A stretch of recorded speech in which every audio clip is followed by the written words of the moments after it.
बिस्मिल्लाहिर्रहमानिर्रहीम। अस्सलामु अलैकुम। इस उम्मीद के साथ कि आप सब दोस्त खैर खैरियत से होंगे, अल्लाह ताला आप सबको अपने हिफ्ज़ व अमान में रखे। मुसलमानों के लिए 12 महीनों में सबसे बाबरकत महीना रमज़ान शरीफ होता है। अब रमज़ान शरीफ आने वाले हैं, कुछ दिन ही बाकी है, लेकिन इस साल कोरोना वायरस की वजह से हर मुसलमान इस फ़िक्र में मुब्तला है कि रमज़ान भी आने वाला है और कोरोना वायरस भी है, कर्फ्यू भी लगी हुई है। तो हम किस तरह इस रमज़ान को गुजारेंगे। रमज़ान की रौनकें भी नहीं होगी, हम सहरी अफ्तारी किस तरह करेंगे। सऊदी अरब में भी यही सूरत हाल है, यहाँ पर तो और भी ज़्यादा सख्तियाँ है। तो सारे यहाँ के जो अजनबी हैं वो भी सारे इसी परेशानी में मुब्तला है कि हम किस तरह सर्वाइव करेंगे इस रमज़ान मुबारक को।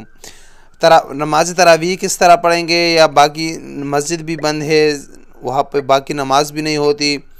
इसके अलावा ईद का नमाज मुसलमानों के लिए सबसे बेहतरीन ईद का दिन होता है। ईद का नमाज के लिए हर बंदा तैयारी करके फैमिली मेम्बर्स के साथ जाके मस्जिद में नमाज़ पढ़ता है, ईदगाह में नमाज़ पढ़ता है। इस साल तो वो भी नहीं होगा। इसकी तफसील के लिए मुफ्ती आज़म सऊदी अरब शेख अब्दुल अज़ीज़ से कुछ सवालात किए गए थे, जिसमें एक सवाल ये भी था कि नमाज तरावी अगर मस्जिद में नहीं होगी तो हम क्या करेंगे, क्या नमाज तरावी नहीं पढ़ेंगे।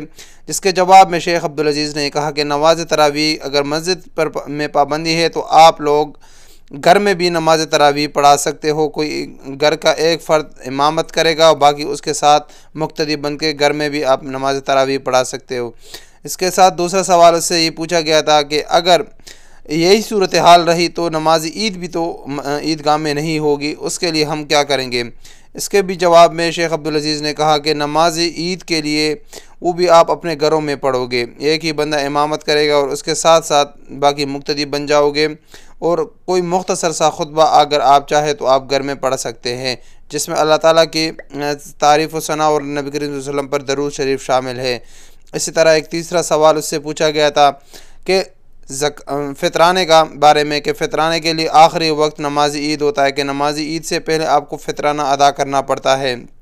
जिसमें उसने जवाब में दिया है शेख अब्दुल अज़ीज़ ने कि नमाज ईद से पहले अगर आप तुलुई आफ्ताब के वक्त आप मुकर्रर है, तुलुई आफ्ताब से पहले आप लोगों ने फ़ितराना अदा करना होता है। तो ये चंद सवालात थे। आप सब लोग दुआ करें कि अल्लाह ताला इस वबा को जल्द अज जल्द इस दुनिया से उठा ले और हम उसी पहले की तरह अपनी ज़िंदगी गुजार सकें।